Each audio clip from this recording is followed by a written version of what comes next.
I bid you welcome to Montober. Today, October 19th, marks the return of Michael Myers to the original series. For many fans, this is life after Rob Zombie. It's not often the original series returns. It's not often the original series returns after a remake, so this is a big deal for a lot of people. And in the spirit of that, I'm going to review The Mummy's Hand, a film I consider to be the Proto Slasher. Despite its age, it's got many of the tropes in it. Slow-moving killer with a body count whose face is covered. He's immortal. They stop him at the end of the movie and he comes back in the sequel. So yeah, this is a prototype slasher film. And a pretty good one at that.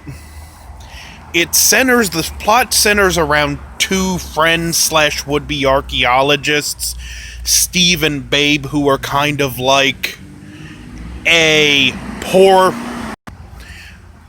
man's Abbott and Costello. Sorry about that, I'm not getting a good chance to record today. Vehicles keep coming by.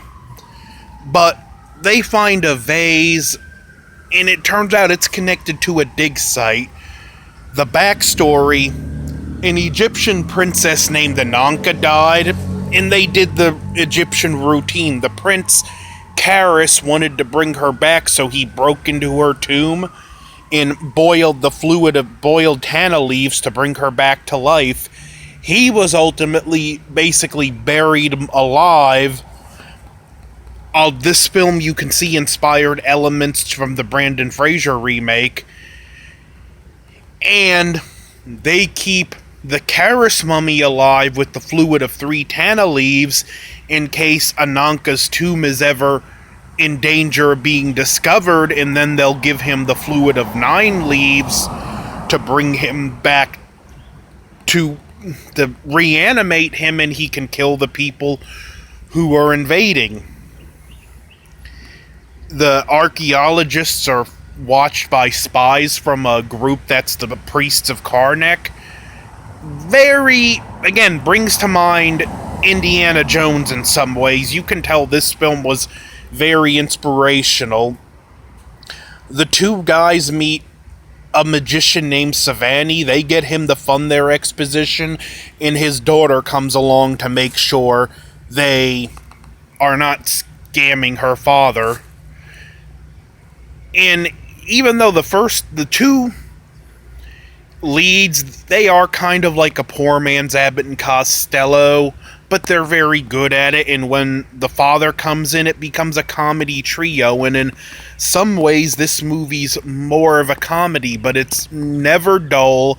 It moves along at a good pace. It's got likable characters, kind of typical of the time period villains, but they're done really well. The head priest is played to perfection by George Zucco. And as they get close to... They eventually discover Karis's mummy, and the priest...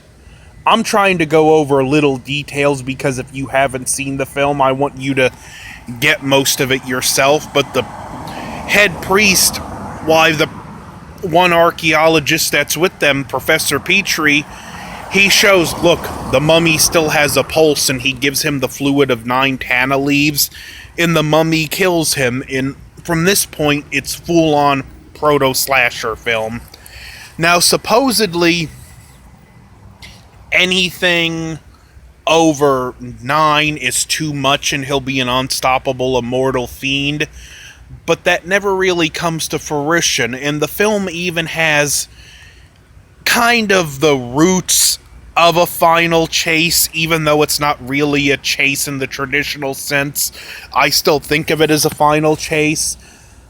The mummy takes Savani's daughter, and it's the final chase of the heroes chasing after the mummy to save her, but it's still a chase in some degree.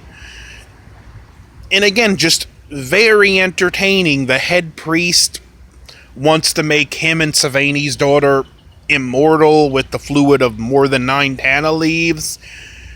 And it wraps up in just a fun way. You get to see the mummy shot at and see how invincible he is.